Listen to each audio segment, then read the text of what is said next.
and Coach Richard Aspinwall, 39, also a math teacher and an assistant football coach. So I like to drop my kids off at school when I can. I can't always do it. Days like today, I do have to leave my house pretty early to get here. But I like to drop them off when I get a chance to, and I like to pick them up.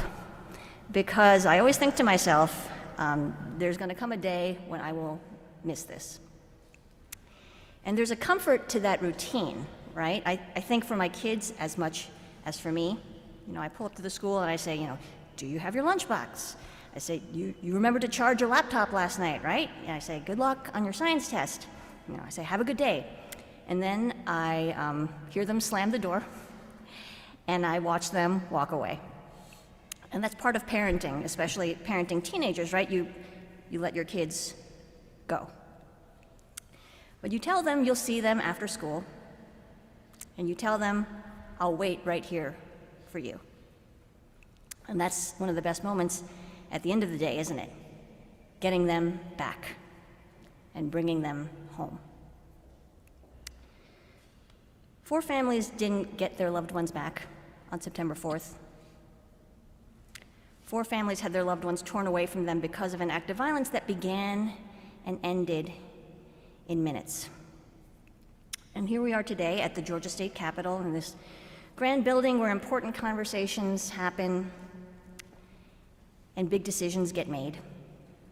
And here we are remembering them, thinking of Apalachee and those who are still here, and asking ourselves, how did this happen? What could we do better? How do we make sure something like this never happens again? So a little more than a week ago, we saw another back-to-school shooting, this time in Minneapolis, where a shooter opened fire during a Catholic school mass, injuring students and teachers and elderly congregants, killing 2 little kids who didn't even get the chance to graduate from elementary school. How does this keep happening? Where have we failed to do better?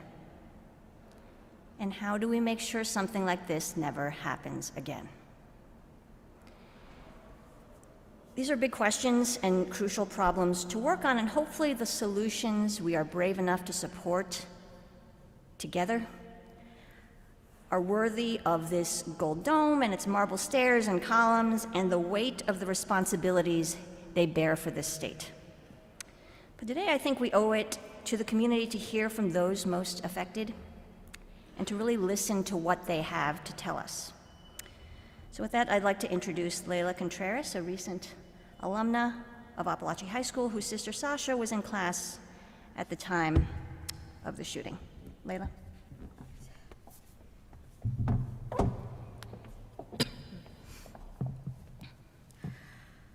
One year ago today, our world changed forever. In a county where we once said, nothing ever happens here, something happened that we will carry with us for the rest of our lives. The tragedy at Apalachee High School is not just a story in the news. It is our story. It is our friends, it is our teachers, it is our children, our family. We gather today not to relive the nightmare, but to honor the lives of Mason, Christian, Christina, and Richard. Their names matter, their stories matter, and the way we move forward will determine how their memory is carried into the future. This past year has been heavy. Grief has no rule book. For some, it has meant quiet reflection. For others, it has meant speaking loudly, demanding action, refusing to let silence be the final word. Both are valid. Both are necessary, because grief doesn't look the same for everyone, but the love that binds us together is the same. To the students, I see you. I hear you. I know that some of you are scared and some of you are angry, but I want you to know you are strong. You are resilient. You are leaders, whether you realize it or not. Your voice matters, and when you use it, this world shifts. Do not let anyone tell you that you are too young to make a difference. You are the reason I stand here today, and you are the reason we fight for safer schools and stronger communities. To the teachers, you have carried a burden no teacher should ever have to bear. You have taught through fear, through heartbreak, through unimaginable loss, and still you show up. Still, you give your students the chance to dream of brighter futures. We honor you. We'd fight for you too. To the parents, I know the weight you carry. I know the fear that comes with sending your child out the door in the morning. I know the heartbreak that lingers every single day. You should never have to bear this pain, but you are not alone. We stand with you. And to our leaders, accountability matters. Our students, our teachers, and our families deserve actions, not excuses. This community deserves more than just words. It deserves the courage of leaders who will do what's right even when it's hard.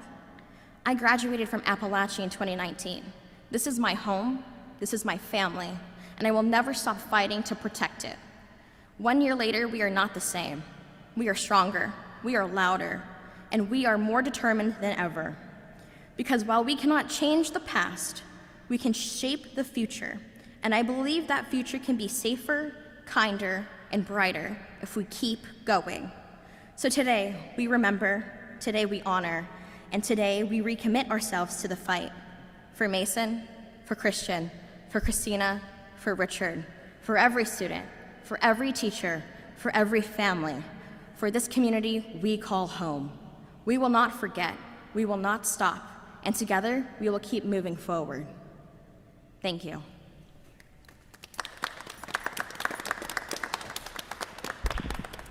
Next, we're going to hear from Victoria Katabid, Apalachee High School class of 2024.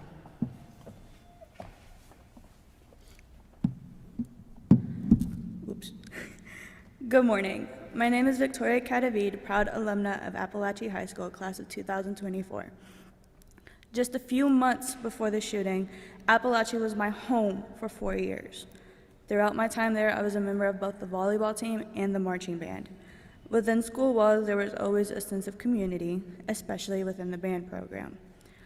On September 4th, I received the news of the shooting around 10 in the morning when a friend texted me saying that the school was on a hard lockdown. I was forced to realize the threat was real when I saw the media coverage of police from Winder, Barrow, and its surrounding counties racing to the school. You would not think a school shooting could happen in your town, in your school, until it does. As heartbreaking as it is to say, Apalachee is now one more name on a list of schools no community ever wishes to see itself on, a list that keeps growing with every passing year. We lost 4 beautiful souls that day, 9 others were physically injured, countless more are emotionally scarred.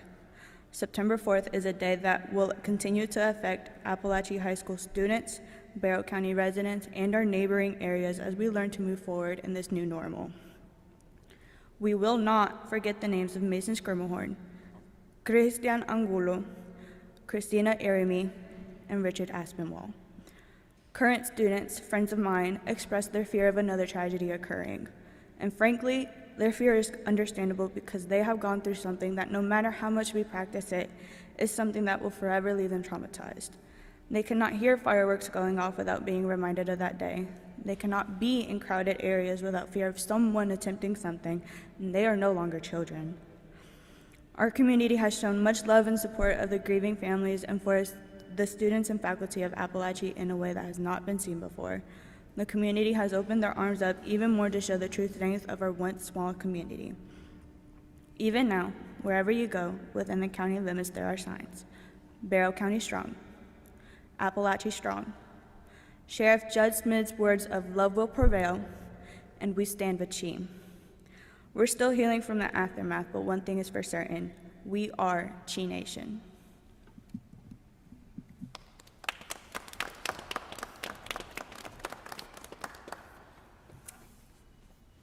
Now we're going to hear from Kiran McConatha, Apalachee High School class of 2025, who was in class during the shooting on September 4th.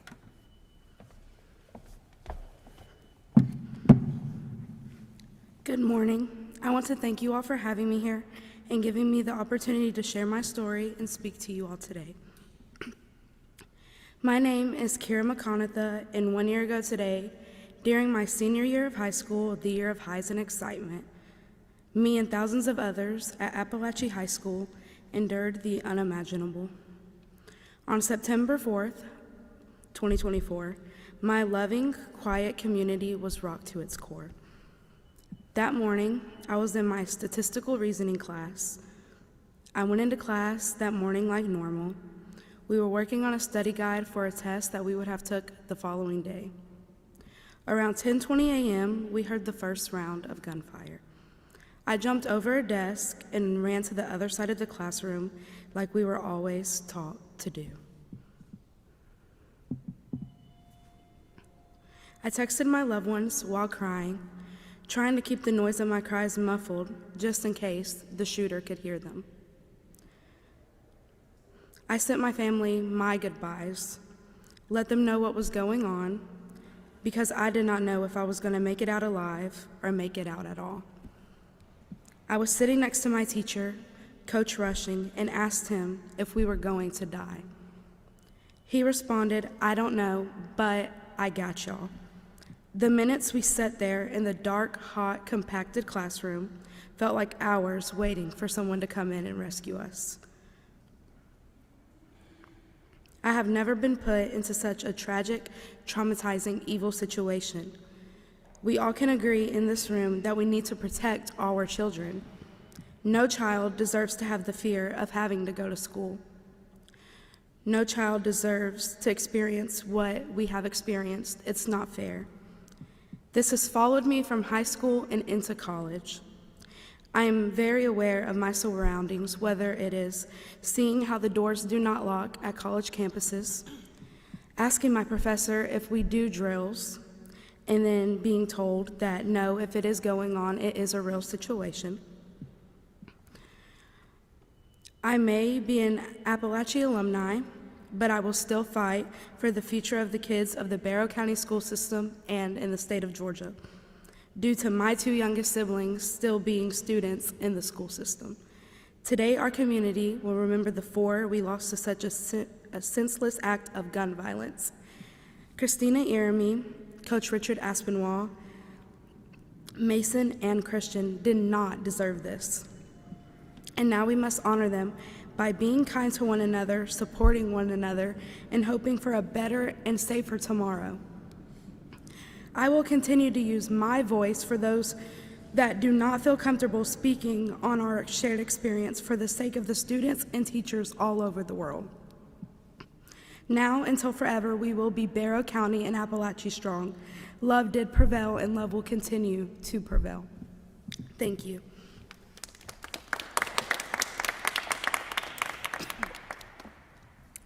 Next, we'll hear from Sasha Contrus, a current senior at Apalachee High School, who was in class during the shooting on September 4th. Good morning. My name is Sasha Contrus, and I'm a senior at Apalachee High School. Thank you for allowing me the opportunity to speak. 1 year ago today, my friends, my teachers, and myself lived through a tragedy that still affects us. My memories of that day are blurry, but I clearly remember the morning before everything happened and the afternoon that followed. I was in Mrs. Ermey's class just an hour before she was killed. That day, she helped us with our lesson and talked to us more than usual. I left feeling happy to have seen a new side of her, not knowing it would be the last time. After first period, I was in Spanish class when we suddenly went into hard lockdown. Thinking it was a drill, we acted accordingly. Our teacher told us it was just practice to keep us calm, but through whispers and Apple Watch alerts, we realized it was real. I panicked since our phones were kept in our backpacks across the room. A classmate of mine let me use hers so I could text my mom, who was also in the building, and my sister, who was working from home. As we evacuated, I grabbed my phone and left with my class, grateful we were near an exit. On the way to the field, I remember the sinking feeling of our reality. I started crying in desperation to find my mother while being held up by two other students. After reuniting with my mom, the rest of the day became a blur. I just remember the surreal moment of learning that Mrs. Irmi was one of the victims who didn't make it. Upon our return in the following months throughout the school year, my motivation and will to be on campus diminished. After September 4th, 2024, our community was never the same. However, in that change, we had newfound community and made new lifelong bonds. Our advocacy this past year allowed us to connect to hundreds of people in this fight for a better tomorrow for the students and teachers of Georgia.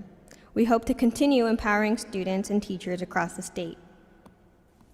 On my first day of senior year in the beginning of August, it only felt like a long weekend away and a continuation of my junior year. The last few weeks have been difficult. Even now, my motivation and ambition haven't been the same. Despite that, I know that my peers and I are excited to make a positive impact on our community this year. So far, many of our clubs have had amazing turnouts and with eager students, which shows that despite all our hardship, we are ready to be involved with the community. To this day, my classmates and friends put effort to lift ourselves up and push forward together. To this day, we are hyper aware of our surroundings. To this day, we hear about similar tragedies. So today, we remember those we lost and honor them. We make sure that Christina Irmi, Richard Aspinwall, Mason Skirmerhorn, and Christian Angulo are not forgotten. Our community was forever changed, but love has and will prevail. Thank you.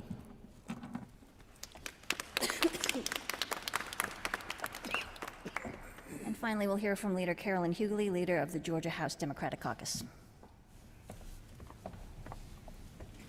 Good morning. Today marks 1 year since our state was forever changed by the heartbreaking tragedy at Apalachee. I want to start by saying that I'm thankful, a big thank you to all the survivors and to the parents who are here today. And I want you to know that today is not about politics, because today we remember the students. We remember the teachers, and we remember the families whose lives were torn apart on that devastating day. We grieve with those who lost loved ones, and we hold close to those who continue to carry the invisible wounds of trauma and loss. As a mother and grandmother, I cannot imagine the pain of sending a child to school and never seeing that child come home again. As you know, my goal as a grandmother is to be the first in line in the pickup line. That's what I want to do. When I leave this Capitol, that's my goal, to be the first in the pickup line for my grandson and my granddaughter, because I believe the classroom should be a place of safety and growth and not fear. Our children deserve better, and we owe it to them to do everything in our power to make sure that tragedies like this never happen again. I stand here as a legislator, but I also stand here as a grandmother and a gun owner.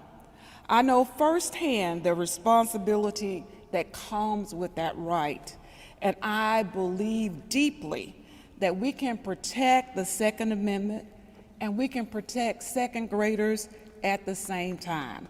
This is not a choice between respecting our constitutional rights and keeping our children safe. We must and we can do both. Anniversaries like this are never easy. They remind us of lives that were cut short far too soon.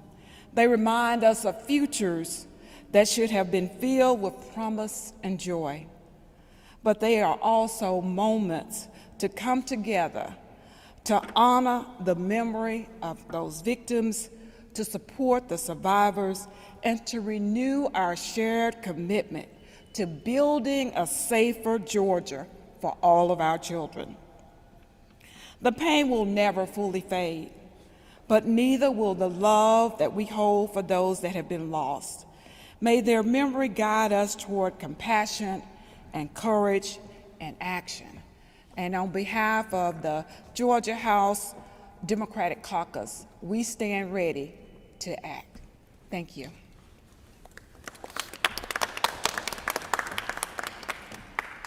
All right, and now we have some time to open up to any questions anyone might have for anyone who's here. Doug? Hey. You guys have tried a number of times in the past to get safe storage laws, tax credit for safe emergencies. Dawn, I assume you'll try again this year. What do you think will be different? So before I answer that question, I just want to say I'm speaking on behalf of me as a representative and of the House Democratic Caucus, and not on behalf of any of the students or the school. Okay, so just to delineate that. You're right that we've tried to pass a safe storage law and several different workarounds with that priority for several years. And I've been asked in the past, every time it doesn't pass, so what are you going to change about the bill to help it pass this time? And my answer is basically the same. You can read the bill this year. It's HB 1. This is really easy to remember. It's a pretty short bill. It's very straightforward. It simply requires that any gun that can be accessed by a minor be stored securely. Sometimes what has to change is not the bill itself, because good policy is good policy. Sometimes what has to change is the culture around the issue. And I think that's something of what we're starting to see a little bit here in the state of Georgia. I'm not naive to the fact that this is a very recalcitrant issue. It's very entrenched. It's viewed as a partisan issue for reasons that perplex me consistently.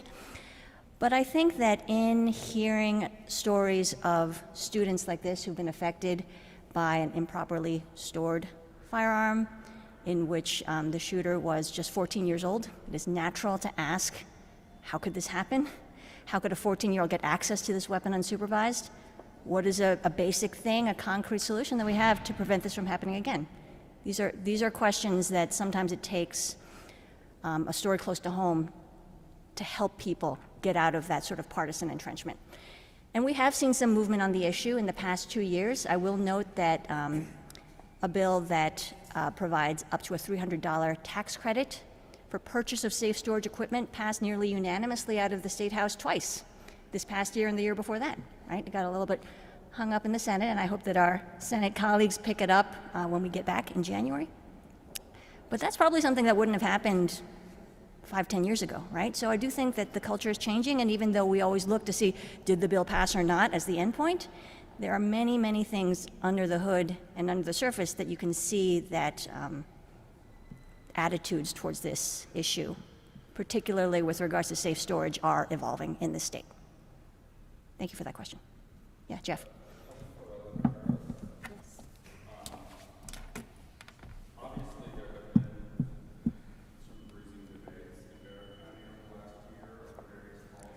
Yes. What else do you think still needs to happen?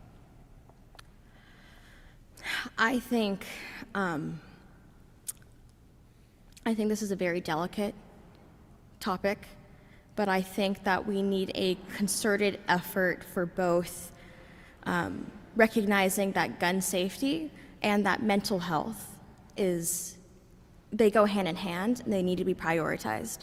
I also think that it's important for, all schools to have school resource officers as well. They were so important that day. Our law enforcement and our emergency response was so important. So I think it's important for other communities to listen to Barrow County and see what we were able to do. And I think parents just need to be engaged and invested in their children's schooling. I think that's something that we really don't focus on. And it's that parental responsibility to invest in their children. And no community has ever faulted for investing in their kids and in their future. Thank you. Yes.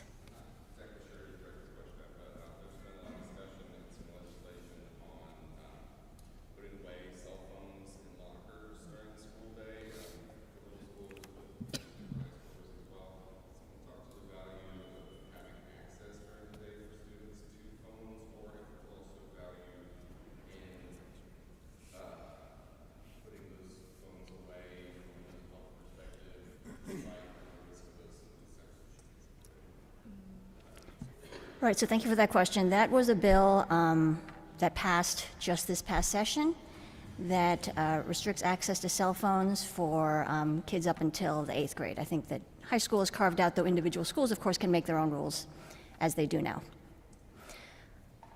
I do think it's telling when we were debating this bill, and I think you're right that this bill is a balance between several different priorities, that when I was in my community talking to voters and my constituents, that usually, in fact, I would say even almost always, the first type of objection I would hear to the fact of this bill was, what if there's a school shooting? That was almost always the response I got, despite the fact that most parents do acknowledge the value of restricting access to cell phones during classroom instruction. Like that makes sense, right? But that fear is so pervasive and it's so reflexive that I think it tells us something about what we expect in our society and our schools, and that a lot of us feel, whether we voice this or not, that when it comes to violence in schools and school shootings in particular, even though it is by far one of the rarest types of gun violence, that many people feel it's not a matter of if it happens in my school, but when, right? So, in terms of that law, it just really started in July, and school just got back at the beginning of August. So we'll see how that works out, and I'm sure there will be refinements, and individual schools will tinker with their own individual rules. But I think the fact that you ask it and the fact that so many parents think about it tells us what a pervasive problem this is. Any other questions? I don't know, I'm stepping away. Any other questions?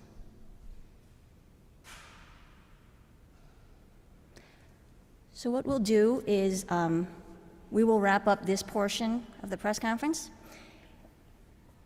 If some of the invited speakers would like to be available for the press, they'll be here, but not everyone has to. You don't have to do it if you don't want to, right? But we'll be around here if anyone wants to ask any more questions. Thank you all for being here.